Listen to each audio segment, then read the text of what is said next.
This is Orson Welles speaking from London.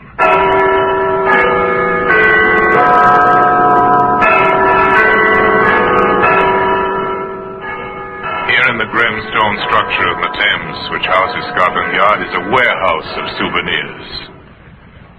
A warehouse where everyday objects, a hammer, a suitcase, a shirt button, all are touched by murder.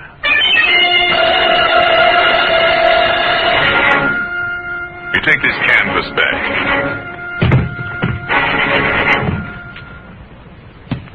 This canvas bag might give us a lead, sir. What's that writing on it, Sergeant? It's the name of a local merchant, J. Gregory, Northampton. Well, today, that canvas bag can be seen in the Black Museum.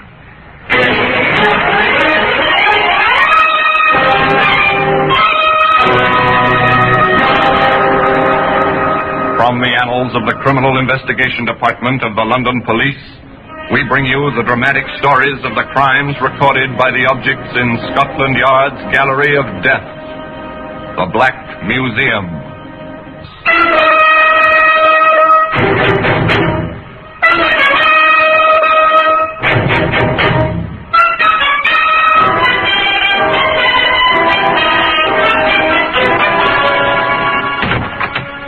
Here we are, in the Black Museum. Scotland Yard's Museum of Murder. Yes, here lies death. All the ways and means of death. Guns, of course, abound in plenty, but there are other simpler objects, things that were never meant for murder. Now, this gold trophy. A famous sportsman climaxed a great career by winning this. Later, it was an exhibit in his trial. It was proved he had used it to batter a man to death. Here's a knitting needle, perhaps used to knit for absent friends, for children not yet born. And it was put to more lethal use, to end a life. Here we are. Here's the canvas bag. It was once a bag used to hold provisions in a Northampton grocery store. Later on, it became more famous, but we anticipate. Let's begin the story not with a canvas bag, but with a certain young woman who at her home in Birmingham was packing her suitcases.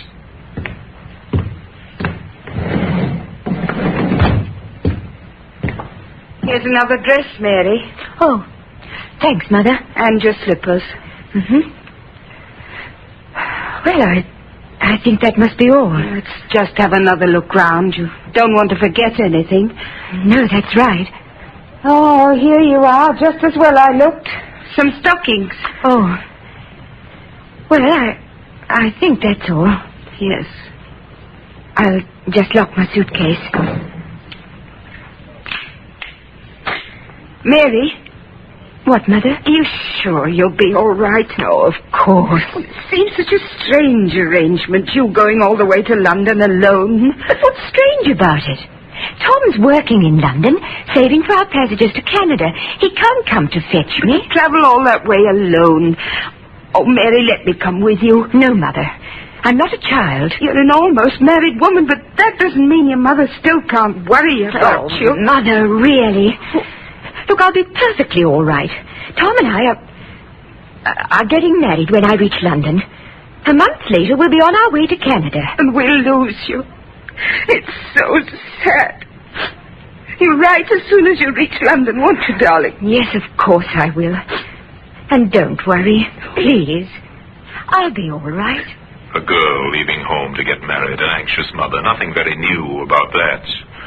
Except that the girl never went to London. The following day, her train arrived in Northampton, where she was tenderly greeted by a charming man some years older than herself. Hello. Here I am, Mary. My dear Mary. Oh, darling. I've been waiting here for a moment. I thought you... What, that I might have deserted you? Hardly, my sweet. Did you have much trouble with your family? Yes, a little.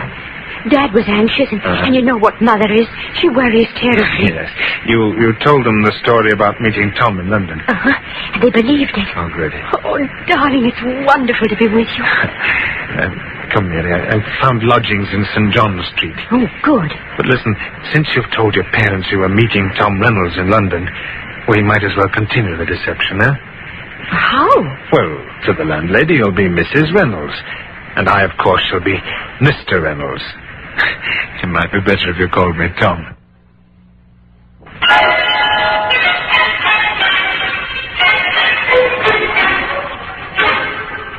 The landlady found Mr. and Mrs. Reynolds a charming couple, so devoted, so very much in love. Good afternoon. That's it. I'm Mr. Reynolds. I wrote to you about a room. Oh, yes, Mr. Reynolds. I was expecting you today, just like you said in the letter. And this is my wife, Mary. Pleased to meet you, Mrs. Reynolds. I expect you'd like to see the room right away. Yes, I would. Well, if you'll just follow me. There's only one flight of stairs. Let me carry the bag, dear. It's too heavy for you. All right. Have you any idea how long you'll be staying, Mr. Reynolds? Well, I can't tell you at the moment. It depends on circumstances, doesn't it, sweetheart? Yes, dear.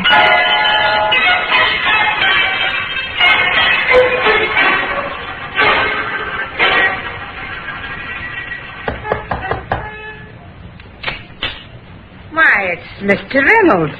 I didn't know it was so late. Well, my wife's asleep, Mrs. Marsh.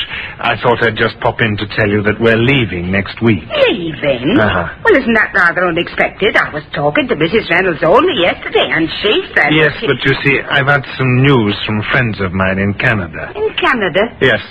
We're going to Canada, Mrs. March. Oh? We're leaving from Liverpool next week. Oh, that will be nice for you, Mr. Reynolds, and for your sweet wife, too. Yes.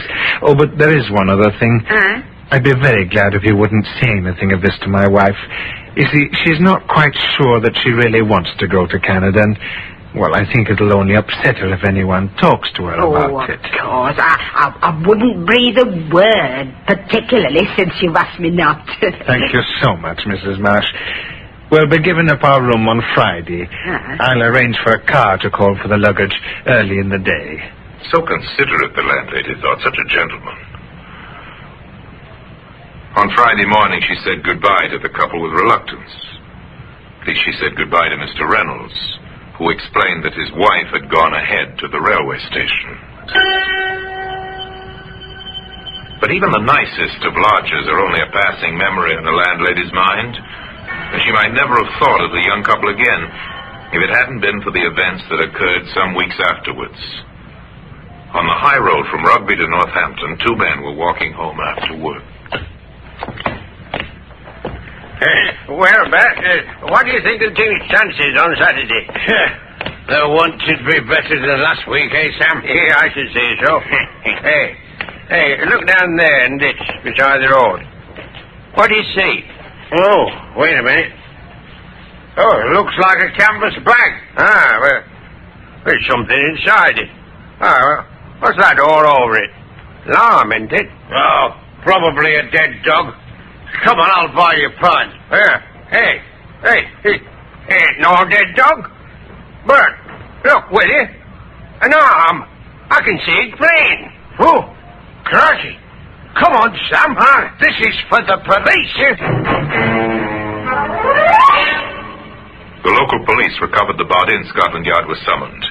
Inspector Courtney, accompanied by Detective Sergeant Finlay, arrived in Northampton. They met the doctor who had conducted the post-mortem. The body was that of a woman, Inspector. Have you any idea of her age, Doctor? Youngish. I'd say in her 20s. In height, a little over 5 feet. Slight build. And in what state was the body? Dismembered and partially decomposed. And the cause of death? Have you any idea about that? There's no way of telling, Inspector. The only thing you can take for granted is that she was murdered. The yard men had the dual task there. They had to track down the murderer, but first and foremost, they had to find out who had been murdered. They set out to examine the evidence. This canvas bag might give us a lead, sir. Yes. Now, what's that writing on it, Sergeant? It's the name of a local merchant, J. Gregory, Northampton. Yes, the name's clear enough. Luckily, the lime didn't rot it away. As I'd say it was meant to, sir. Yes, I'd say so too, Sergeant. I think we'll call on Mr. Gregory. Was this a lucky break early in a difficult case? It seemed not.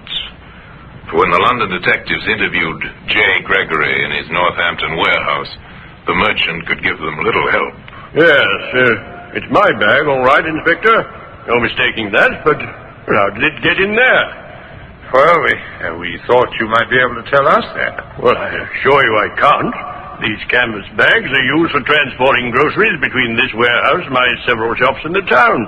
And they're, handled by your employees? Yes. Are they ever given out to the public? Oh, no, they're not. Were you aware that one was missing? Well, hardly, Inspector. I have upwards of 100 of these bags and a lot more to do than count them. Yes, of course, yes. But now, you understand the gravity of this situation. Yes. A woman has been found dead. Murdered. Murdered? Her body wrapped in one of your bags. Inspector, I can only assure you I know nothing whatever about it. At this stage, Mr. Gregory, not knowing the identity of the murdered woman, the bag is our only clue. Now, you do appreciate that? Yes, of course. Sir, that I'd like to talk to one of your employees who might have handled these bags and who might have been in the position to take one or even give one to somebody else. Inspector, I'll see to it my staff are available. Thanks. As a matter of fact, you can begin with my warehouse manager, my own brother. Oh, yes, thank you, yes. Wait, I'll get him.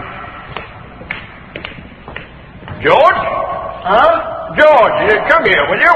Presently, the obliging Mr. Gregory returned with his brother, the warehouse manager. He, too, was courteous and polite to the detectives, and only too ready to answer the questions they asked him. Now, where do you live, Mr. Gregory? In Birmingham. 7 High Street, Birmingham. And, are you married? Yes. Wife and 2 children. And you live at home? Well, sometimes I stay here at the warehouse. You know, because of the distance involved in travel, you understand? Oh, yes, perfectly.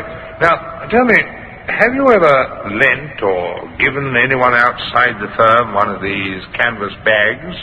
Well, I don't like to mention it, but... Well, go on, George. Tell the inspector whatever he wants to know. Did you give away one of these bags? Well, yes, as a matter of fact, I did, John. I know it was against regulations, but... Well, a tramp came in one day asking for some scraps of food, and... Yes, and, sorry for him, you know how it is. Yes, quite. I gave him a couple of tins and a canvas bag to carry them in. Sorry, John, but that was the only occasion I have given one away. Now, could you tell me, how long ago would this have been? Oh, I suppose about 6 weeks, perhaps a bit longer. I'm afraid I can't remember the exact date. Well, thanks very much, Mr. Gregory. I don't suppose you can help us in this matter of the murdered woman. I mean, you've no idea who it might be. Well, none whatsoever, Inspector. I'm sorry. Well, thank you very much indeed, gentlemen. Good day to you. Good day. The inspector left the warehouse deeply disappointed. It seems that the trail led nowhere. For the inspector believed this story of the tramp that George Gregory had told him. There's no reason why he should not have believed it.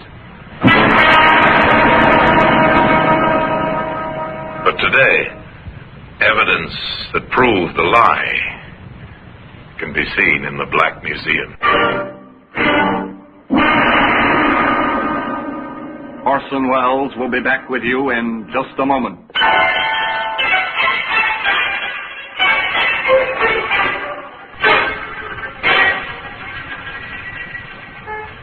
There are hundreds of women reported missing every year throughout England. Now to the local police stations throughout the land, the messages went out in a long and slow search to find the identity of the murdered woman. Desire information on any woman reported missing within past 2 months.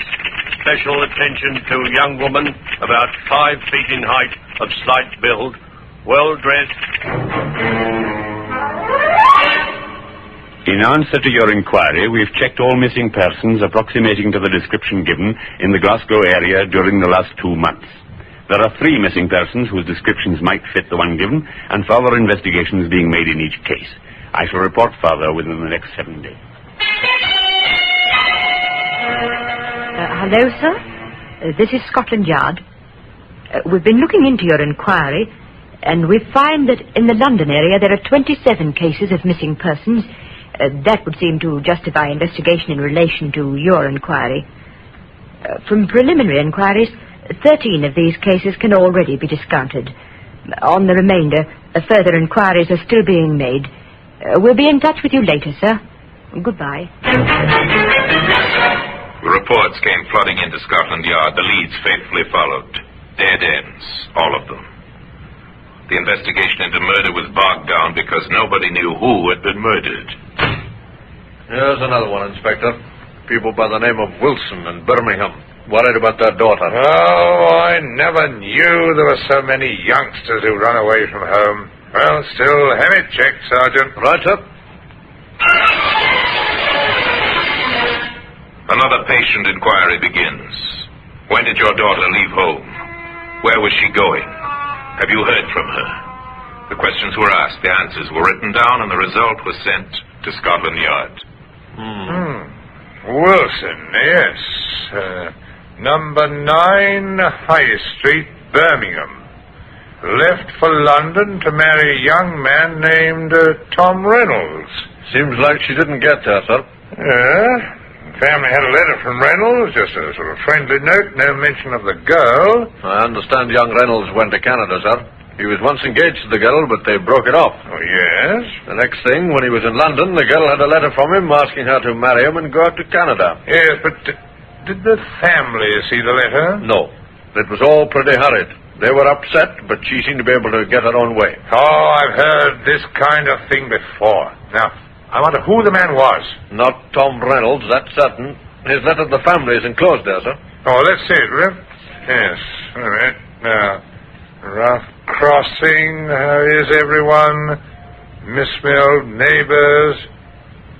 No, he doesn't mention her. Now, what was her name? Mary, sir.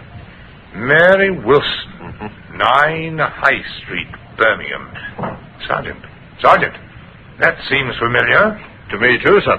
I can't quite place it. Wait a minute, I've got it. What, Inspector? George Gregory, that warehouse manager. His address is 7 High Street, Birmingham. Number 7? Well, that means he lives next door. Patience had paid off again. Careful and painstaking methods had given them a new lead, or rather, the renewal of an old lead. For the canvas bag had first led them to the Gregory warehouse. The detectives went back to Northampton, back to interview George Gregory. Mary Wilson, Inspector? Well, of course I knew Mary Wilson. Now, tell me, when did you last see her, Mr. Gregory? Oh, some time ago. She went to Canada, you know. She married a young chap named Reynolds. Yes, but did she marry him? Well, to the best of my knowledge, she did. You said, I knew Mary Wilson. Mm-hmm. Why the past tense? I don't know. Well, don't you always use the past tense when you're not likely to see a person again? Oh, you don't think you'll see her again? Well, Inspector, with her married and living in Canada, that'd hardly be likely, Inspector. George Gregory seemed at ease. His answers rang true. It could be nothing but a strange coincidence. Inspector Courtney gave certain instructions. I want a cable sent to Tom Reynolds in Canada. Find out if he married Mary Wilson or not. The odds are he's still single. Then Courtney went to Birmingham, to number 9 High Street, where he talked to Mary's mother. I don't want to alarm you, Mrs. Wilson, but I'm from Scotland Yard and I want to make certain inquiries. Scotland Yard? Oh, my Mary's done nothing wrong, has she? Of course not. No. Now, tell me, Mrs. Wilson, do you really think your daughter might have gone to Canada with her young man? Oh, I don't know what to think, sir. I was always puzzled. I mean, the way she seemed to patch things up with Tom. Yes, did you question that? No, I didn't say much. I was glad, really. About her marrying the young man? Yes. Well, you see, for a while I was worried. There was another man she seemed to like, but too much, if you know what I mean. Oh, you disapprove? Oh, Mary was never one to take criticism, but I didn't like it, I can tell you. Was the other man older? He was, old enough to know better.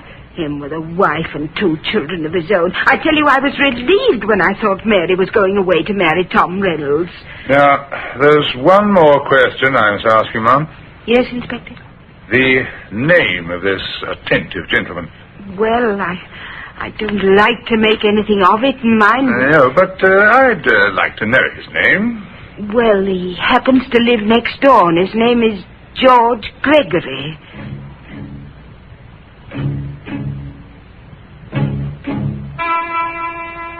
We've had a reply to your Canada cable, sir. Okay, Sergeant, go ahead and read it.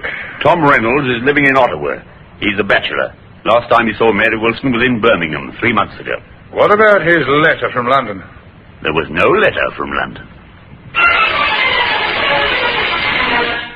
It was beginning to add up. Point by point, link by link, a chain of circumstantial evidence was being forged by the patient police. I think he's our man, Sergeant. And imagine it, sir. He's been here under our noses since the very first clue you picked up. Yes, the canvas bag led us right to him, but we haven't tied it up yet. What's the next move, sir? Mary Wilson left for London to meet Reynolds. Or so it seems she told her parents. Yes, it seems more than likely, sir, that they came here. So they must have lived somewhere, she and the man she met. Now the detectives went through the town, front streets and back streets, fashionable hotels and cheap boarding houses. They went wherever there was a sign, rooms to let. Well? We're from Scotland Yard, ma'am. We're inquiring about a young couple who might have stayed here some, 6 weeks to 2 months ago. No, not here. Only take regulars. Had all my boarders for the past 12 months. Thank you, ma'am. Sorry to have troubled you. They ran the whole gamut of landladies. The suspicious landladies, the mean, the garrulous landladies, the kind, the generous, the curious. Then in a lodging house in St. John's Street, their work paid off. A young couple? Yes, I've had a few. What was their name? We're not sure what name they might have been using. Oh, you mean Crooks? Well, let me see. Oh, it couldn't have been that nice young couple, Mr. and Mrs. Reynolds. Now, What was that name? Reynolds. Tom Reynolds? Yes, I believe it was. Such a nice man. Oh, and his young wife was named Mary. She was awfully sweet. Mrs. Marsh, can you give me a description of Mary Reynolds? Why, yes, I think so. Short, about 5 feet tall, brown hair, rather pretty. Yes. Not much help, I'm afraid. I can't remember any other details. Oh, you helped a lot, thanks. And the man? Tall, dark hair, and a small mole on his left cheek, older than her. Oh, but he was very nice indeed. Oh, surely they couldn't have done anything wrong. Mrs. Marsh, can you, I want to attend the police station tomorrow morning at 10? Me? Why, sir? Well, we'll be having an identification parade at 10 sharp.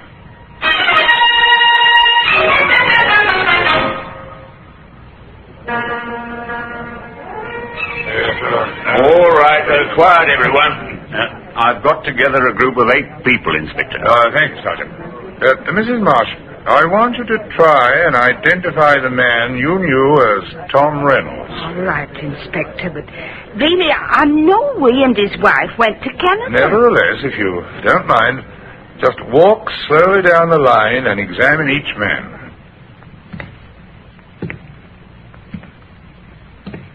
Eight men.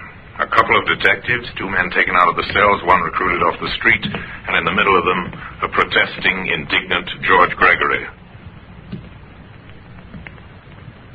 It's not this man. Nor this. No, not him either.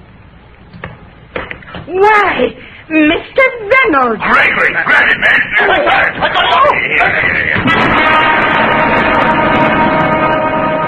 There were enough policemen present to overpower the hastily departing Mr. Gregory, who was immediately arrested on a charge of having murdered Mary Wilson. Today, the evidence that brought about his downfall, the canvas bag that first directed police attention to him, occupies a place of honor in the Black Museum. George Gregory killed the woman, he said, because she was too much in love with him to let him go, but he couldn't afford the scandal that might arise if he continued his association with her. Not a very nice reason, but then the reason for murder seldom are. Anyway, George Gregory was tried and convicted and paid for his crime one morning at 8 o'clock. And now, until we meet next time in this same place for another story about the Black Museum, I remain, as always, obediently yours.